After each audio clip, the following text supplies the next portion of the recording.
Welcome to Love Lies Chronicles.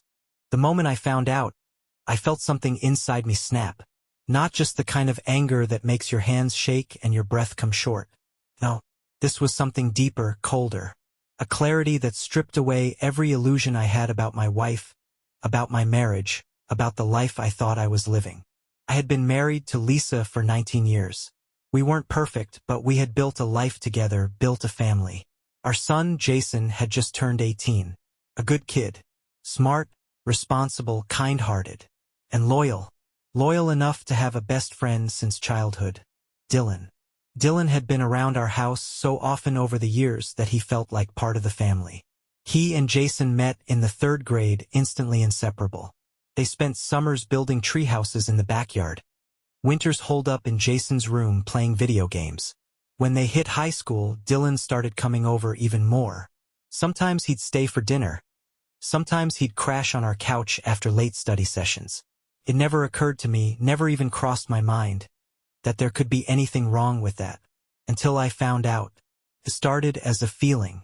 A gnawing, persistent itch in the back of my mind that something was off. Lisa had always been affectionate, but something about her attention shifted recently. The way she would glance at her phone and suddenly excuse herself. The way she'd dress up just a little too much for a quick run to the store. And the biggest red flag of them all. The sudden insistence that Jason sleep over at friends' houses on random weekends. But what really got me was the way Dylan had started acting. I caught him looking at Lisa once. Not a casual glance. Not the polite look of a kid at his friend's mom. No, this was something different. Something primal. That should have been my first clue. But I ignored it. Because the alternative, the idea of it, was unthinkable. It wasn't until last Saturday that I saw the truth with my own eyes. Jason had planned to spend the night at his friend Kyle's house.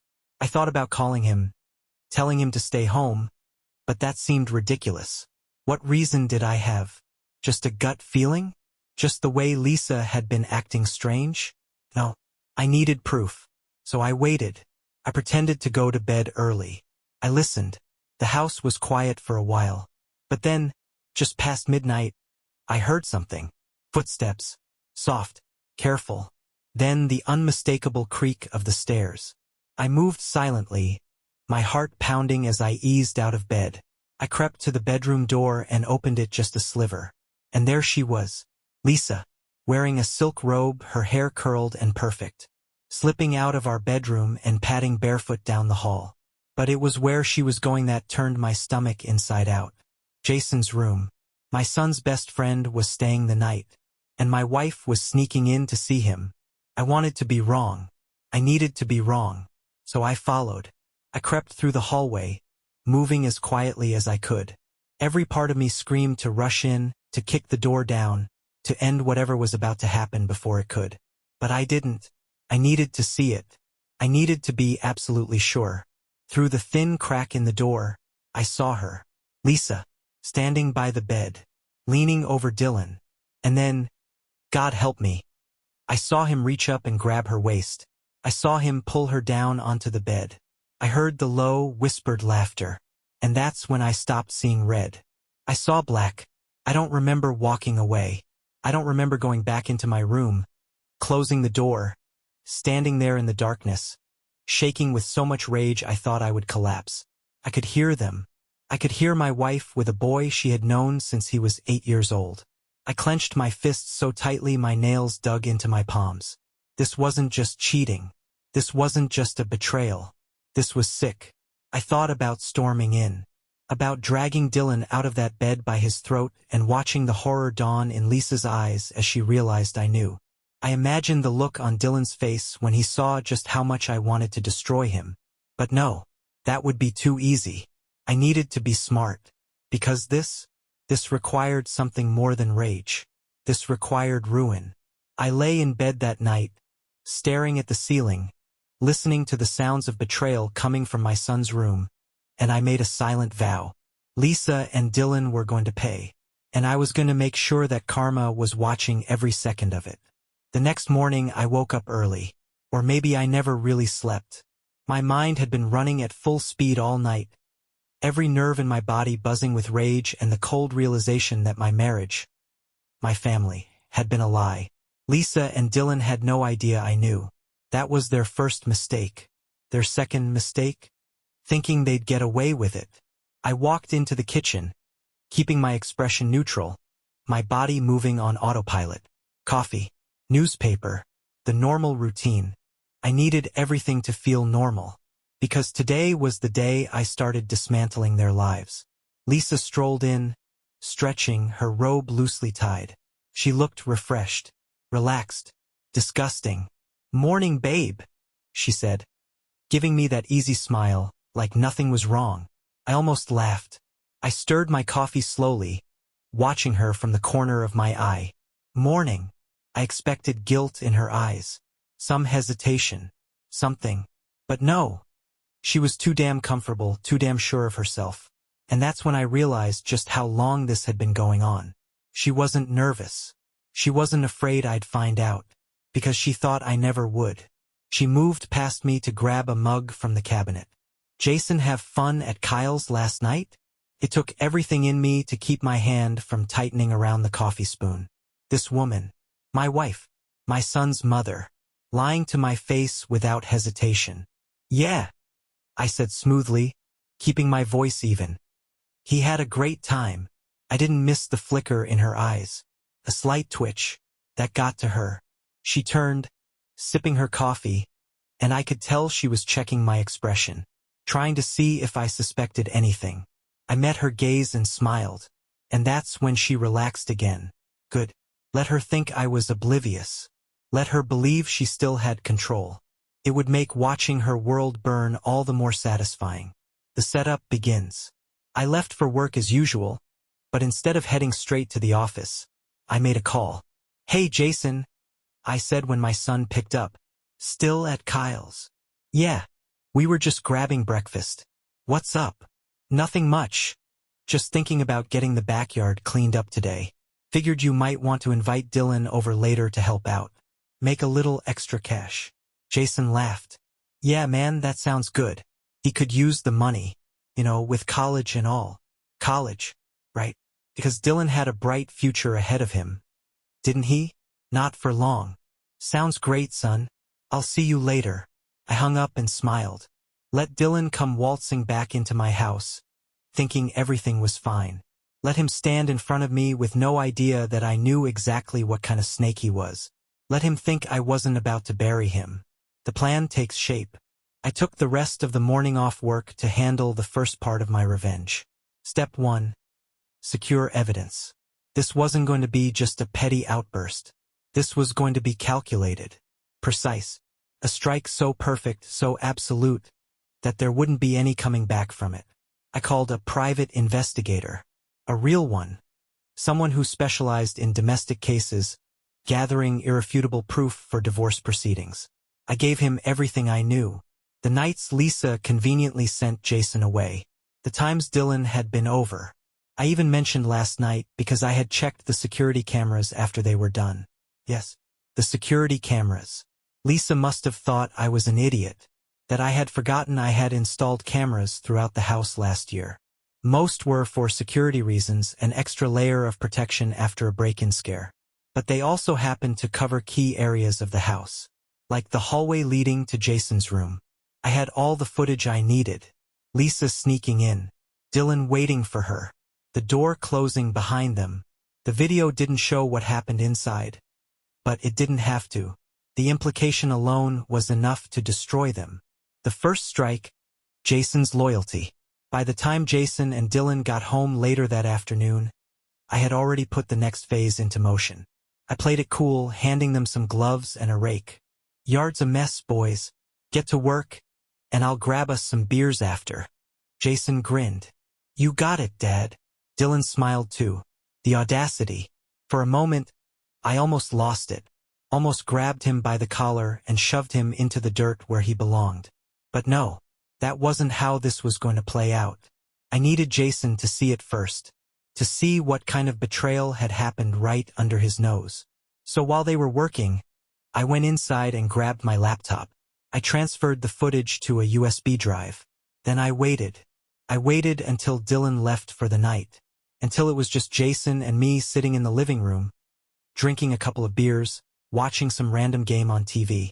Then, I reached into my pocket and placed the USB on the coffee table. Jason frowned.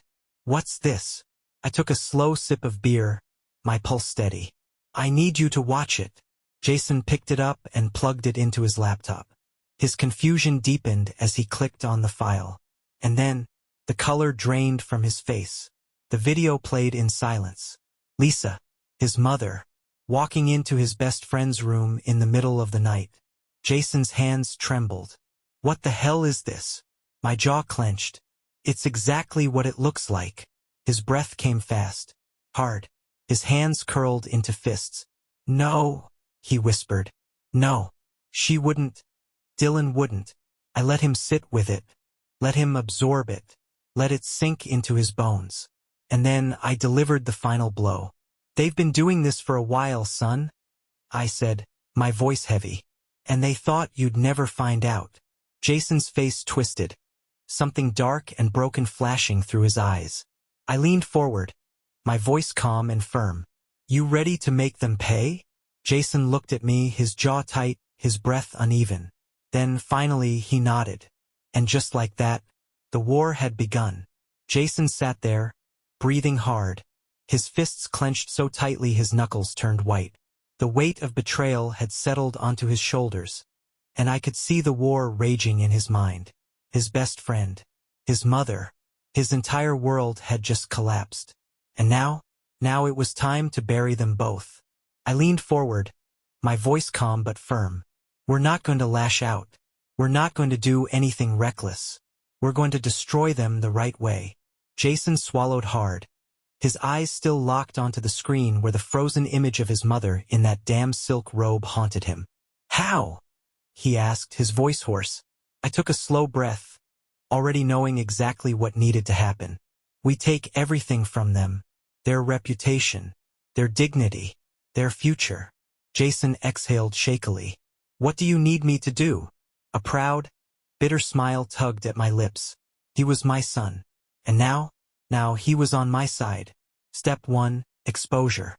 The next day, I set the first phase of our plan into motion. I sent anonymously leaked emails to key people, Lisa's employer, her friends, and, most importantly, Dylan's parents. The email contained nothing but a short message and a link to a secure, untraceable video file. Subject: urgent. Watch this. No explanation. No context. Just the truth. Then, I sat back and waited. Step 2. The fallout begins. By noon, Lisa's phone was ringing off the hook. I watched her from across the kitchen as she frowned, answering the call. "Hey, Karen. What's up?" she said, forcing cheerfulness. Then, silence. Her face drained of color. The mug of coffee in her hand shook slightly as she listened. I kept my expression neutral as I sipped my own coffee, pretending to read the newspaper. Lisa's fingers tightened around her phone. Who told you that?" she stammered. That's ridiculous." Silence again. Then she gasped. "Oh my God. Where did you get that video?" My lips twitched into a smile. "Checkmate, Lisa." She turned toward me then, her eyes filled with panic, guilt. But I stayed cool, flipping a page in the newspaper like I hadn't just detonated a nuclear bomb on her life. She stumbled back, gripping the counter for support. "I have to go," she whispered into the phone, then hung up. She turned to me, her breath uneven. I raised a hand, cutting her off. "Don't." Her mouth clamped shut. She knew. She knew that I knew. And for the first time, fear flickered in her eyes. Step 3, Dylan's world collapses. While Lisa was spiraling, Jason was handling the Dylan situation. He had texted Dylan earlier, casually inviting him over. But Dylan, oblivious, had no idea his entire world was about to implode. I watched from the living room window as Jason stood on the front porch, his fists clenched at his sides as Dylan walked up, smiling like nothing was wrong. Jason didn't say a word. He just pulled out his phone and held up the video. Dylan blinked. "What's that?" Jason pressed play. And then, Dylan's face twisted in horror. His body went stiff as he watched himself pull Jason's mother onto the bed. His hands shook. His mouth opened and closed like a fish gasping for air. Jason's voice was low, dangerous. "How long, Dylan?" Dylan staggered back. "Bro, It wasn't." Jason didn't let him finish. His fist collided with Dylan's jaw, sending him crashing to the ground. I stepped outside then, my arms crossed, watching as Dylan clutched his face, blood trickling from his lip. Jason loomed over him, his face etched with pure rage. "You were my best friend," Jason hissed. "My brother. And you did this? With her?" Dylan coughed, eyes wild, panicked. I was gonna tell you, man." Jason grabbed him by the collar and hauled him up, shoving him toward his car. "Get out of here, Dylan. Get out before I break every bone in your body." Dylan stumbled, shaking. He scrambled into his car and sped off. I clapped Jason on the shoulder. "Proud of you, son." Jason took a deep breath, his jaw tight. "He's dead to me." I smiled. "Good. Because this was just the beginning." Step 4. Financial ruin. Lisa had no idea what was coming next. By the time she had gathered enough nerve to confront me, I was already 3 steps ahead. She stormed into the living room, her eyes blazing. "How dare you?" I cut her off with a cold smirk. "You should check our bank accounts." Her breath hitched. She yanked out her phone, fingers shaking as she pulled up our joint account. And then, she paled. The $50,000 we had saved? Gone. She looked up, panic flashing across her face. Where the hell is our money?" I leaned back in my chair, enjoying this moment. "Oh, you mean my money?" Lisa's lips parted. You wouldn't." I shrugged. "You broke the vows, Lisa. Not me." Her breathing was ragged, desperate. But you can't." I pulled out a single sheet of paper and slid it across the table. Her divorce papers. Lisa stared at them, then at me, then back at the papers. Tears welled in her eyes. "Please," she whispered. "We can talk about this. We can fix it." I laughed in her face. "Fix it," I repeated, shaking my head. "No, Lisa, you don't fix this." She collapsed onto the chair, sobbing. "Good. Let her feel the weight of what she'd done. Let her drown in it." Final step, the endgame. By the end of the week, everything had unraveled. Lisa lost her job. Turns out cheating with an 18-year-old doesn't exactly sit well with corporate HR. Dylan, his parents kicked him out.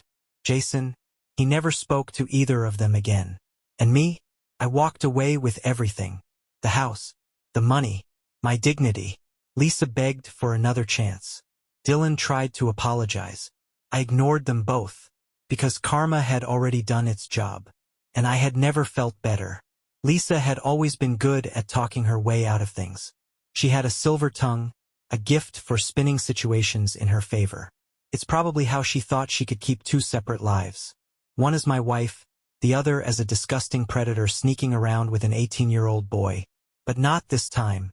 No matter what she tried, no matter how many tears she shed, how many times she begged for a conversation, a second chance. It was over. I had one. Jason barely spoke to her anymore.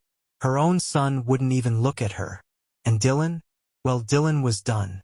The end of Dylan. Word spread fast. I made sure of it.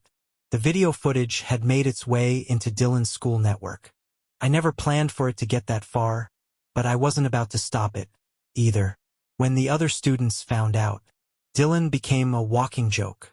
The 18-year-old who slept with his best friend's mom? He thought it was some kind of power move, something he could joke about. But people weren't laughing with him.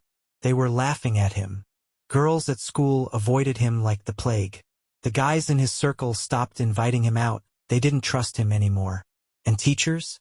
Oh, they knew. One of Jason's other friends told me later that even the football coach made a joke about it. "Maybe I should bench you, Dylan. I'd hate for you to go after my wife next." Humiliation. It ate away at him.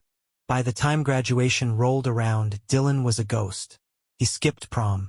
Didn't show up for senior events. He barely got his diploma before vanishing. He lost his college scholarship, too. Turns out, The university that had accepted him took a hard look at the situation and decided they didn't want the PR nightmare of a kid who had been exposed for sleeping with his best friend's mother. His parents threw him out. They were ashamed. He had nowhere to go. I didn't care. Jason sure as hell didn't either. Good, was all he said when I told him. He deserves it. And I agreed. Lisa's life burns to the ground. Lisa, for all her arrogance, thought she could rebuild. She thought she could recover. She thought she could win. But karma wasn't done with her yet. Losing her job was just the start. The divorce? That hit hard. She got nothing from me. Not a cent. She had always assumed that, if it ever came to this, she'd get half of everything. She didn't realize that, thanks to the infidelity clause I had written into our prenup years ago, her cheating voided everything. She walked away with only her car and whatever money was in her personal account. Everything else? Mine. The house? Mine. The savings? Mine. Even the furniture? Mine. She had nowhere to go. She tried staying with her friends. But guess what? The same people who used to hang on her every word didn't want to associate with her anymore. Nobody wanted to be close to a woman who had betrayed her own son. Nobody wanted to be seen supporting that kind of disgusting affair. She tried to reach out to Jason, but he never answered her calls, never responded to her messages. She showed up at his part-time job once, begging for him to just hear her out.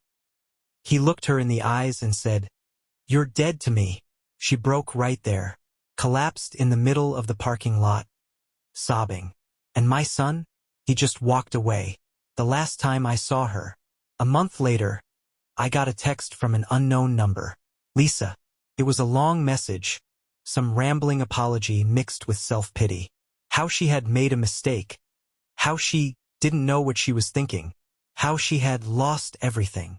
How she was sleeping on a friend's couch because she couldn't afford a place of her own. How she was miserable and lonely and broken. How she wanted to fix things. How she wanted me back. I stared at the message for a long moment. And then, I deleted it. No response. No closure. No satisfaction for her. Just silence. Because that's what she deserved. Jason and me moving forward. The house felt different after she left. Quieter. Lighter. Better. Jason still had scars from all this. He still carried the weight of what happened. But we were healing. We talked more. We spent more time together. I could see the anger in his eyes fading day by day. And one night, as we sat outside grilling steaks, he looked at me and said, "Thanks for having my back, Dad." And that was the moment I knew. We had won. Final thoughts. Lisa, ruined. Dylan, gone. Jason, stronger. Me, free. There was no dramatic ending. No grand last confrontation. Just justice served cold. Because karma never misses. And I had made sure of that. Dear listeners, please share your thoughts in the comments, and do not forget to like, share, and subscribe to the channel.